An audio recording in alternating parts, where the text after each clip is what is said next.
This is called Reskilling the CMO, how data and economics are driving a shift in how CMOs run their business. And we have two very special people to talk to you about it. John Suarez-Davis, who's the SVP Chief Strategy Officer, Salesforce Marketing Cloud, and my colleague and friend, Adam Lavelle, Chief Solutions Officer of the dentsu Agents Network. And we're going to talk a little bit about the future of CMOs. Thank you. You're welcome. If loud was a quality you win, you get big points. I know you did everything possible to try to get our friends to come over for the food, and I love the 9 of you that are sitting here with us. We'll make this a nice, intimate conversation. Did you think about bribing them with cocktails? No. Could we get 12 Bloody Marys over here? Bloody Mary, Bloody Mary, Bloody Mary. Come on, yeah. I'll actually take one. John Suarez-Davis, who's never ever called that ever. It's JSD. How did that, by the way, I'm curious about it. How did it just always become JSD? Actually, and I think we'll probably get into this, but I started on the agency side. And, I know, crazy enough. And my very first boss, I started as John Davis, and then I got married and became John Suarez-Davis, and he could never really pronounce the Suarez part. Not that particularly difficult, but he couldn't do it for whatever reason. So it was JSD, and I have been JSD ever since, 25 some years, and my mom is the only one who calls me John. Nice. Excellent. Good, well, I'm glad I did the naming properly. So thanks for being here. I know you came right from another thing, but the panel that was here just before us was on creativity and technology and finding a balance. And Brian from Marriott gave a very beautiful shout out to Salesforce as an example of a brand that understands how to both have a purpose and then also live that purpose, and talked a lot about Mark and what Mark's done. And for those of you, if you saw Mark's conversation yesterday with Michael Casson from Link, he talked an awful lot about that. So very happy to have you here. One of the things I value about being part of dentsu is diversity of thought. And as I was sitting here watching the panel that was happening before, there might be some counterpoints in our conversation, I think, about the future of agencies and their value. So let's talk for a little bit. For those who don't know the sort of Salesforce story, can you do the 2-minute version of Salesforce? I will do better than that. I will try 60 seconds. Salesforce is 21 years old, founded with 4 values. The first value being trust, second customer success, innovation, and equality for everyone. That's the most important part of the story. And then the second part is that we develop products and solutions that connect customers with their consumers, customers, members, guests. Brian is over there, so with Marriott, as you mentioned, fundamentally people. That's what we do, period. Yep. And that clarity of purpose has led to like unbelievable growth.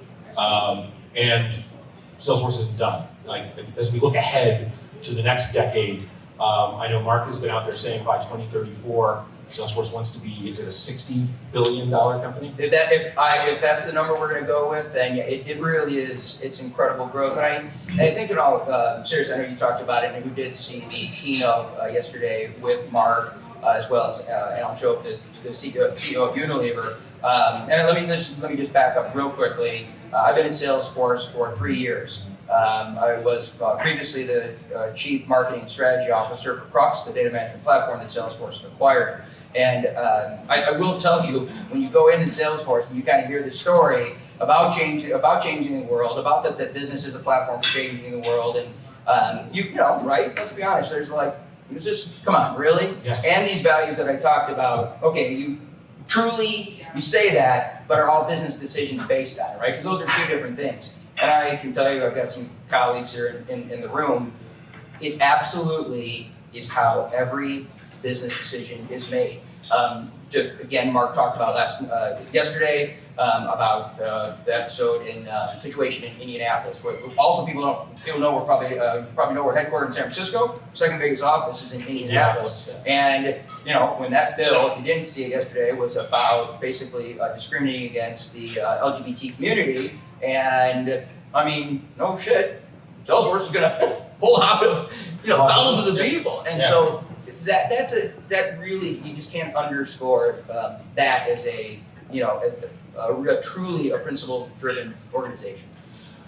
So I want to get to our title, which is this whole reskilling, which I still think is a fun word. Somebody on one of our teams came up with that word, reskilling, which I like quite a bit. So great, here's Salesforce, has all of these products, has a clear sense of purpose, has all this growth. That growth is coming from marketers, both CMOs and in a lot of cases CIOs, who are buying Salesforce software and putting it inside the enterprise. And then the all important thing is they expect that software to enable experiences and moments for customers that are going to make the business perform better. Salesforce, you said one of the core 4 values is customer success. So can you just talk a little bit more about how important it is, or how I know you're out talking to CMOs every single day. You have been one yourself. As a matter of fact, yes, you were at Crux before Crux was bought by Salesforce. You also were at Kellogg's for 5 years or so. 7 years. 7 years, and then you were on the agency side for almost a decade before that, I think. Not to date you too much, but so you're the trifecta. You've been at the agencies, you've been on the brand side, and now you're on the platform and tech side. When you're talking to CMOs and they're writing the checks for this software, what is top of mind for them when they're going through that decision, and then what they want to do once they've bought?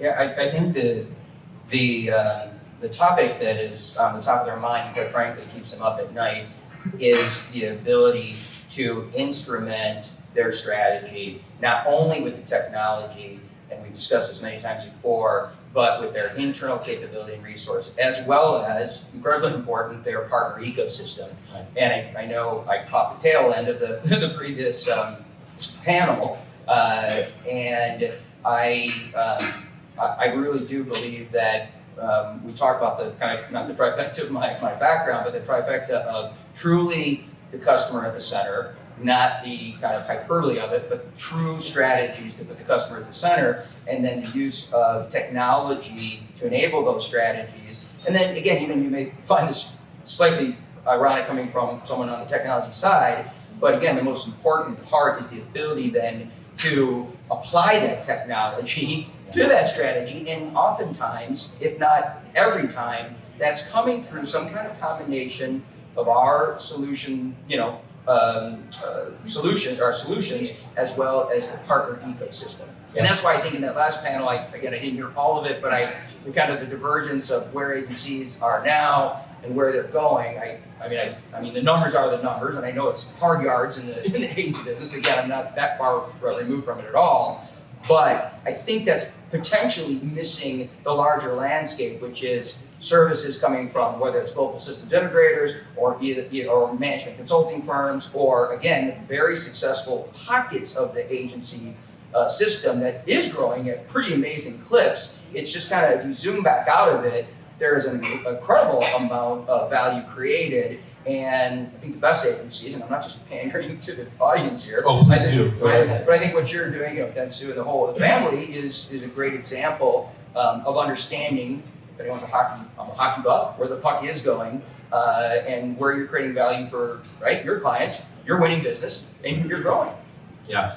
What do CMOs, so you talk about what keeps them up at night, which is seeing that vision executed, really seeing value realized from the efforts. What do you see the agencies missing, or what do you see the agencies succeeding at? So I think you're right to talk about this larger ecosystem. So Jay had a slide on the last one at the beginning that said that agencies are growing at a lower rate than inflation. But you do have systems integrators out there who historically have never been in the marketing space, but now Accenture Interactive, Deloitte Digital, growing at 30% plus a year, providing services. And I think, as well as just to add a point to that, as well as McKinsey and BCG and Bain, who didn't touch parts of this at all, now are starting to pick off, agency people or what have you to start. So again, if you kind of zoom out, and I know many of the leaders in the agency world are zooming out and saying there is definitely growth. There's white space of growth, and right, and I'm not being the witness on this, but the days of media as a pure buying instrument and those areas, quite frankly, right, are very challenging, but not the entire communication planning about understanding how data is used across all touch points. There's massive areas of revenue there. Right. So I'm going to try to draw a parallel between Salesforce and the CMO and this reskilling idea. When Salesforce originated, and it's in the name, it was cloud-based software to power sales organizations, which is now called Sales Cloud. And then there's a whole other suite of tools around the Service Cloud for customer servicing and whole other parts of an enterprise. And then there's the Marketing Cloud, which has a lot of the tools that really are what the CMO uses. So Salesforce has a vision, Customer 360 is the label for that. But this idea of using technology platforms to power every moment in a customer journey. When you think about CMOs, and there's so many conversations, are CMOs dead as a title? Are they coming back? Is the CMO actually the chief growth officer, the chief revenue officer? When you think about the role of the CMO and what they're accountable for and what skills they need as we get into this next decade, what do you see? And we talked about it, right? Some of this in a conversation earlier this morning, and that is, there's no doubt that it's an incredibly turbulent, dynamic time to be a chief marketing officer. You just ran into one on the way here that I don't know if the news is out or it's going to be out, but it looks like another change in role, and that happens, every day. That being said, I would offer that there's never been a greater time to be a marketer. So, if the title is chief marketing officer, chief brand officer, chief growth officer, chief customer officer, we can, that part I think can be debated and over time we do see that roles and titles change. They change for a reason, and my opinion on that reason is that the chief marketing officer now is responsible for, in addition to their proper training of message creation and message distribution, largely advertising, to be more accountable for the entire customer experience. That means CMOs are owning, customer service departments, they're owning public affairs, they're owning innovation groups. And so you will, I think, you're clearly seeing that a lot of the movement in the CMOs and the ones that are rising are the ones that have had diverse backgrounds, they have diverse capabilities, and probably most importantly, they viscerally understand that they need these basically these cross-trained resources, right, in their organization. I just came from a panel with Raja, right, CMO of MasterCard. I mean, he's just, again, he's quite brilliant at the big picture, and then he's got an incredible bench strength of people, right, that all have signed up for this vision and putting it together. No different than, Marriott's another classic example, and they're winning in the marketplace. Right. Sometimes it seems scary, like it's too big a job. Like you're trying to touch too many things. Do you see that? Oh, I can't even, I'll just look at our own. So Stephanie Buscemi is the CMO of Salesforce. So I'm looking at my colleagues. I'm trying to think how many, I don't even know what the count is of how many people on our team. I should know that. I should intimately understand that. But my point is that, the CMO today, right, is, again, we just talked about messaging and customer delivery, and we haven't talked about data and data privacy, data governance. Fundamentally, though, all those elements, the only thing that largely they're held accountable for, their job depends on it, is growth. And if they can't find a way to consistently and durably drive growth, they're on to the next person. So it's a tough gig. Yeah. So doesn't mean it's not exciting though. Right. No, that's what makes it fun. I often talk about how marketers always have to answer 3 questions: who am I trying to reach? What am I trying to put in front of those people? And then where, when, and how do I reach them? That first question is an audience and targeting and segmentation question. That second one is a content and creative and idea and purpose conversation. And then the third one is really around orchestration of moments across the whole customer journey. It seems to me that CMOs need to have proficiency in kind of each of those 3 areas. Do you see them really needing help in one place more than the other? Well, I think we are seeing clearly a generational shift to this conversation, right? So you have CMOs that have largely, you don't get to the C-suite without some level of experience that's usually tied to, right, tenure. Yeah. And so there is, largely that group has been brought up understanding how to unlock rich insights to create messaging and then distribute it again, right? Also very tightly knit with the classic agency model.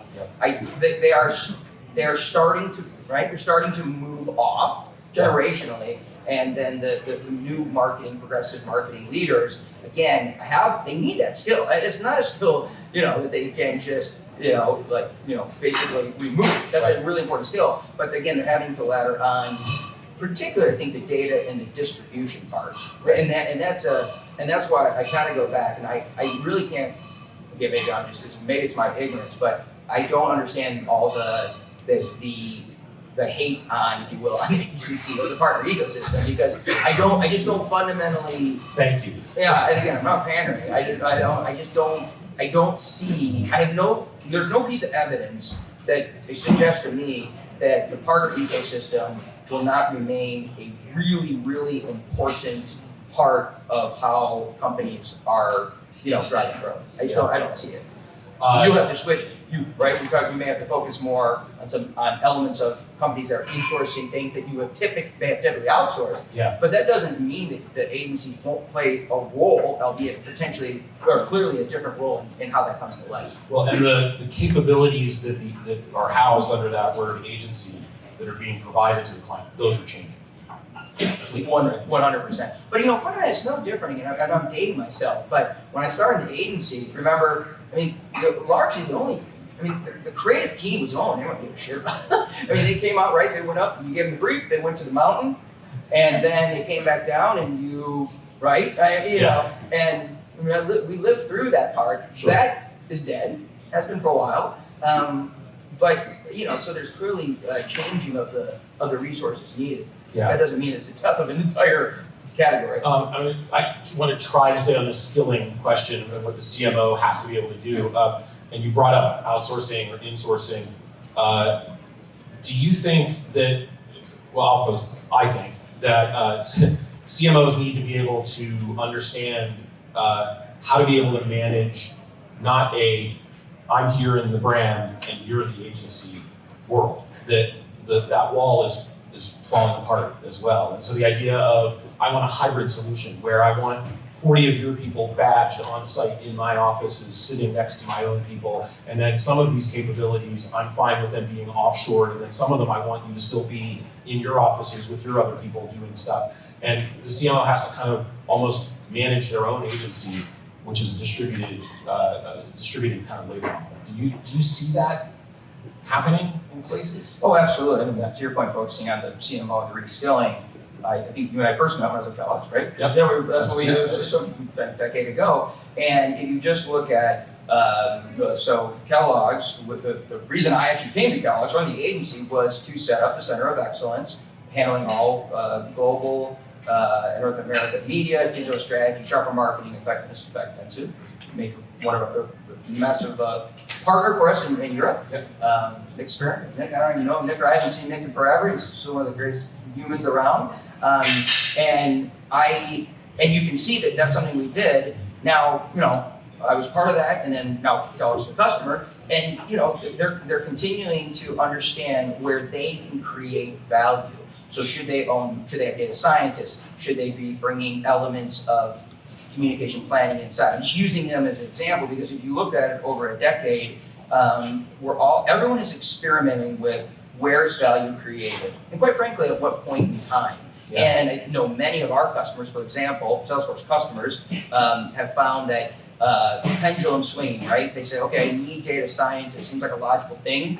Data is very important, so I need data scientists that can extract value out of it. Oh, hey, boy, you know what? Every company needs data scientists, and you know what? It's really damn hard for one of your clients or a general customer to have a bench strength of world-class data scientists when Google and Facebook and Salesforce and Oracle and Adobe and everybody is going after them. Right. So to kind of clinch the point, the CMO right now is iterating quickly on what they believe are the critical resources they need inside, and B, and potentially as equal important, is there a reason to believe, even if it's critically important, that they can actually, grow, and nurture this internal capability, or is it best, again, to your point, to the point, to have a hybrid model? Yeah. Are there any other examples out there in the landscape of CMOs you're seeing in brands where you're seeing somebody really progressive that might be fairly emblematic or resemble this new hybrid sort of CMO? Well, I think I'll just a couple of Salesforce customers that, again, public. We talk about this publicly. Sure. I would say, Marriott. I don't know if Ryan left, but I mean, Marriott's a good example. L'Oreal is another great example of a company who, in areas, is again identified areas or resources, capabilities that they believe that they need to have. I would almost refer to as they need to have it close in.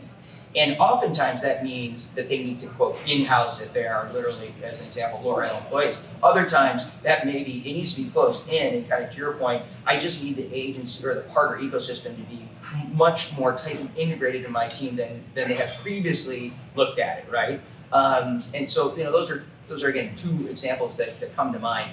I don't really see, I can't think of any really progressive company who now believes that there should, really is a arm's distance from their partner ecosystem. I can name some companies that do that, they're just not very successful. Right.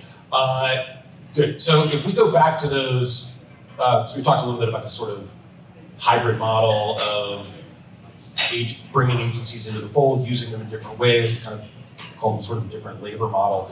But let's go back. We'll go back to the three questions from the who I'm trying to reach, what I'm trying to put in front of them, where, when, and how. That who question is the skills needed around figuring out who I'm trying to reach and knowing that it's actually the person I'm trying to reach. We've seen literally a complete transformation in the last 5 years, I would say, and more, around skills needed to be able to do that. We often used to talk about how we need to move from proxies to people. Mm-hmm. And there is a generational change. I think a lot of those skills, data science skills, and segmentation capabilities, insight capabilities, all of that around knowing who to reach, and then the technology platforms that power our ability to actually reach that person. It's like night and day. And I still wonder how good CMOs are in that area and whether they see the power there. So when you say in that area, you're referring to what part of that, the ability to identify? Yeah, the identity and, yes, that whole category of knowing who to reach, which is identity and segmentation and modeling and insights, frankly, insights as well. CMOs are very used to the idea of, I have a persona, or I have 5 segments, and I have a persona for each of those 5 segments.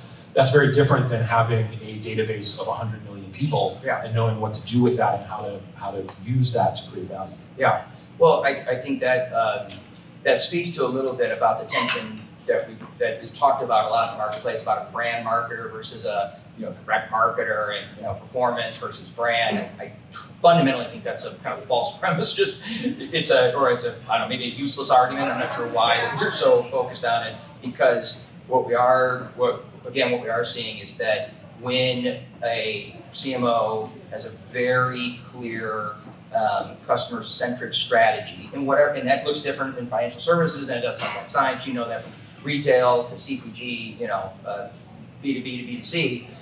When they do that, then they're focused on getting the data that enables them to get the insights that create the ideas. And then I think in your model, it talks about crafting content, and potentially I will. You said this before about personalization. I think is another thing that really the CMO, I think we should all struggle with, because this concept of true personalization. Yeah. We probably jumped the shark on that. Yeah. This idea, I had a conversation last time with CMO about saliency. I mean, she was saying I'm moving from one message to everyone to one message to cohorts or personas, to then just continuing to be more salient, more relevant. It seemed like a much more realistic way for the journey to personalization. Yeah. And again, the technology is, well, let's be we'll have a little humble pie here too.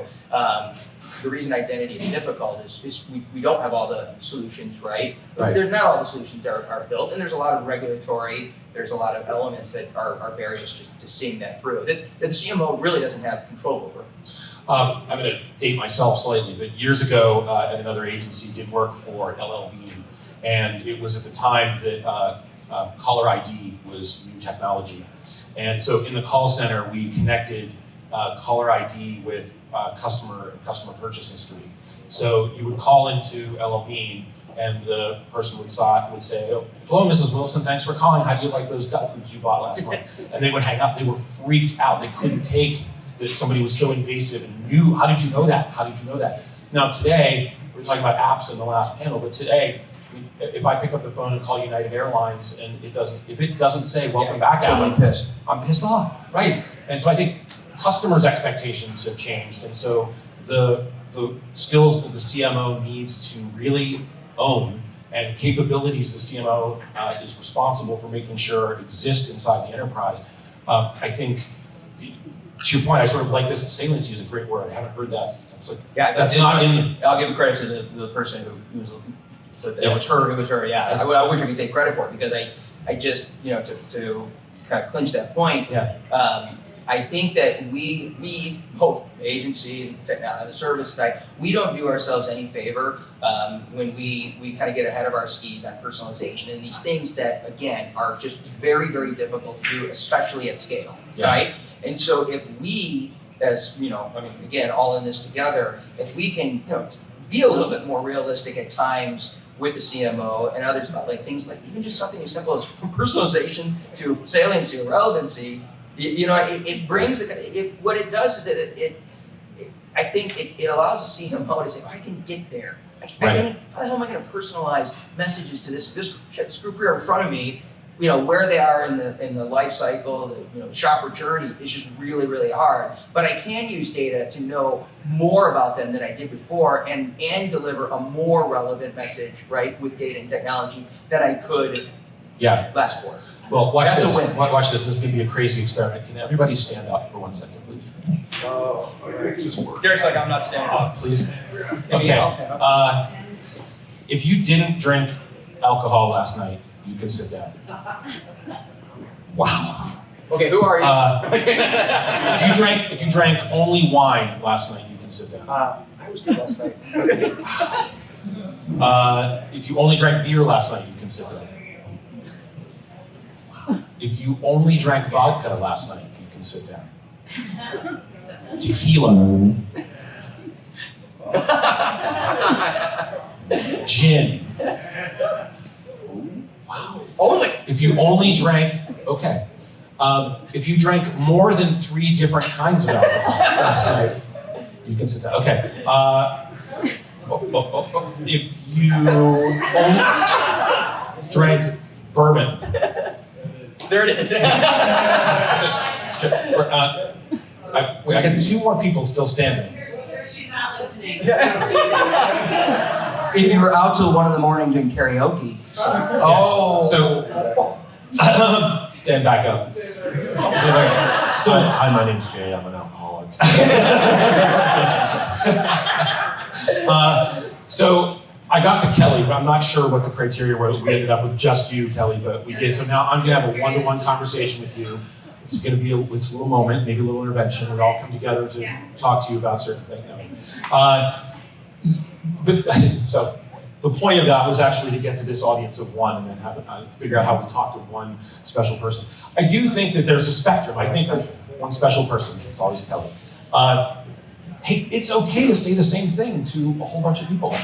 Like they're not, you don't want to have a completely custom personal message all the time. Like you might in a servicing experience, you might in the midst of a sales experience, you might when you're dealing with trouble tickets and things, but when you want to tell your story, you might want to tell that story to everybody. Now, you might have a few different segments and decide that you're going to tell, just like Salesforce is a good example. The values of Salesforce and the mission and purpose of Salesforce, clear as can be. But when you're talking to a CMO about the marketing cloud and how you can help them create better marketing, that's very different than talking to the person who owns the Salesforce and is trying to implement the sales cloud. But they're still in the context of, they're still told as stories within the data story. Absolutely, and I think just, kind of trying to bring it back, I think it's a point very well taken, and bringing it back to the CMO and the kind of the reskilling is that data is data, and then the insights that can be unlocked from data across the touch points is fundamentally providing new ways to quite frankly just simply again be more relevant at this really highly complex game of trying to develop a relationship, sell a product, sell a service. So fundamentally the why marketing exists hasn't changed. Build brands, drive growth, durable, sustainable growth. But how they're doing it, has drastically changed. And I think that's what's caused the tension, both for the CMO and as well as for the partner ecosystem. I mean, again, I'm using the definition of partner being J. Forrester over there, and all the partners. If you think about, just one kind of key point in here, the CMO. Really, every day they've got a management consulting firm, an agency, agencies, technology partners, research firms, coming in. And so one of the things I think is that keeps them up at night is who the hell to trust. That's one of, and that quite frankly, reskilling is they have not, fundamentally that's not really been something that they've had to do, not at that scale. Yeah. Who should they trust? Well, it's a great. I think that they should trust the entity that they believe is aligned with their strategy and has the capabilities that that they value the most, which in many cases is customer. It's customer centric knowledge, insights, creativity, and then enablement, both internally and externally. Yeah. And that comes in many different flavors. It does. It totally does. I think literally talking about the ability to trust as a skill for a CMO is a pretty massive one. We're just about out of time. Any questions from all of you? Very lovely, attentive people. Anyone? Questions for Casey? No? Okay. All right. Well, that means it is, I think, just about lunchtime. Some people were already eating lunch. It also might mean it's 5 o'clock somewhere. Is that correct? I thought, you're I'm looking over there. I thought maybe the alcohol exercise was just a precursor to the cocktail, the next cocktail. Well, it was actually a suggestive exercise to make it top of mind, so which is, I think, marketing, advertising. Well, thanks a lot, Adam. I really appreciate it. And just again, in closing, we did talk about this morning, our outside of this conversation, the partnership and the relationship, with dentsu and the whole family is incredibly important. And I don't know, we must have a dozen different meetings just in 48 hours on this topic. So I just, for all your colleagues, just thank you so much for the partnership and looking forward to an incredible 2020. Is that what you're in? We're in 2020. And I will echo it from our side. We could not be happier. For those who don't know, that partnership is very significant. We generate millions upon millions of dollars in helping Salesforce sell its software into enterprises, and then we happen to do very, very well helping brands realize value from that and execute, implement and run that. And the partnership is very, very tight. We are creating value together. We're in market together, and we have very, very clear alignment on our vision and how we help CMOs be successful. So happy we're doing it together. Thank you so much. Thanks very much.